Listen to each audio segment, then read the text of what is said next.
had an enormous economic recovery, but the minds of people had been so scarred, the memories. Parents told their children. 1929 became a symbol in people's minds. I mean, if you said 1929, it was like saying 1776 or 1492. I mean, everybody knew exactly what you were talking about. In 1929, my dad, who was 26 years of age then, was employed as a security salesman by a local small bank. He sold stocks and bonds, but he mostly sold stocks. And when stocks fall 48%, and you were selling them to people a few months ago, you really don't feel like going out and facing those same people. So I think my dad probably elected to do, as they say now, shelter in place, which means stay at home. And there really wasn't that much in our house. We just had a small yard. It was wintertime anyway. My dad wouldn't have been puttering on the yard anyway. And there really wasn't, the television wasn't there. And he and my mother got along very well. So under those conditions, I was born about 9 months later. So I didn't notice at the time that the market was closed. But the stock market had actually recovered over 20% during that 9.5-month period or thereabouts. People did not think in the fall of 1930, they did not think they were in a Great Depression. They thought it was a recession, very much like had occurred at least a dozen times, although not always when stock markets were important. But we'd had many recessions in the United States over the time, and this did not look like it was something dramatically out of the ordinary. Actually, for about 10 days after my birth, the stock market actually managed to go up all of 1 or 2% there in those 10 days. Well, from that point, the stock market went from level of 240 to 41, which was a noticeable decline because if somebody had given me $1,000 on the day I was born and I'd bought stocks with it and bought the Dow average, my $1,000 would have become $170 in less than 2 years. That is something that none of us ever experienced. That we may have had it with one stock occasionally, but in terms of having a broad range of America marked down 83% in 2 years and marked down 89% of the peak was in September 3rd, 1929, was extraordinary. And in that intervening period, less than 1 year after I was born, just slightly less than 1 year, my dad went to the bank where he worked and had his account. And of course, the bank had a sign on it closed. And so he had no job. He had 2 kids at that point. His father had a grocery store, but Charlie and I both worked for my grandfather. Charlie worked there in 1940. I worked there in 1941, so we didn't know each other. But my grandfather said to my father that, don't worry about your groceries, Howard. He says, I'll just let your bill run. That was my grandfather. Not exactly. He cared about his family, but he wasn't going to go crazy. And one of the things as I look back on that period, and I don't think economists generally like to give it that much of a point of importance, but if we'd had the FDIC started on January 1st, 1934. It was part of the sweeping legislation that took place when Roosevelt came in. But if we'd had the FDIC, we would have had a much, much different experience, I believe, in the Great Depression. People blame it on Smoot-Hawley, and there's all kinds of things, and the margin requirements in 29, and all of those things entered into creating a recession. But if you have over 4,000 banks fail, that's 4,000 local experiences where people save and save and save and put their money away, and then someday they reach for it and it's gone. And that happens, in all 48 states, and it happens to your neighbors and it happens to your relatives. It has to have an effect on the psyche that's incredible. So one very, very, very good thing that came out of the Depression, in my view, is the FDIC. And it would have been a somewhat different world, I'm sure, if the bank failures hadn't just rolled across this country, and with people that thought that they were savers found out that they had nothing when they went there, and there was a sign that said closed.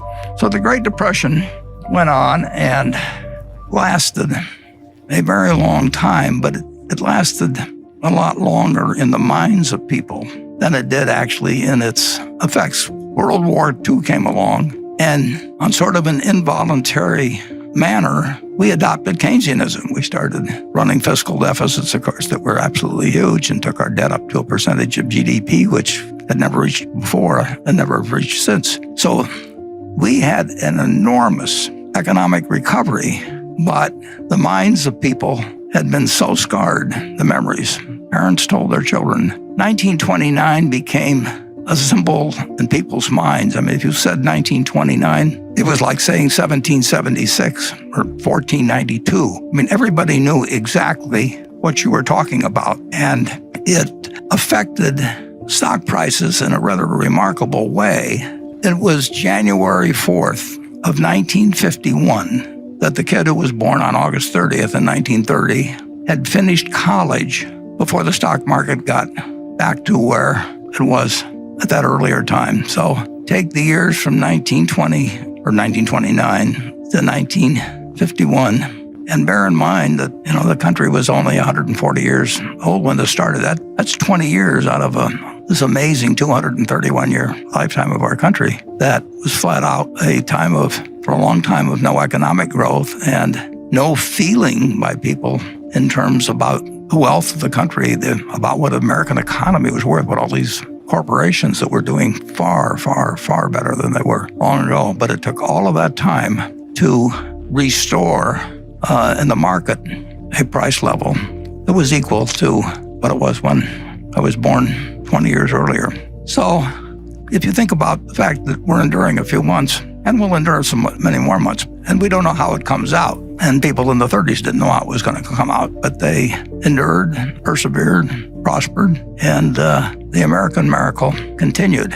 But it's interesting in that at the start of 1954, the stock market the Dow was only at about 280. And I remember 1954 because it was the best year I ever had in the stock market. The Dow went from 280 or thereabouts at the start of the year to a little over 400 at the end of the year.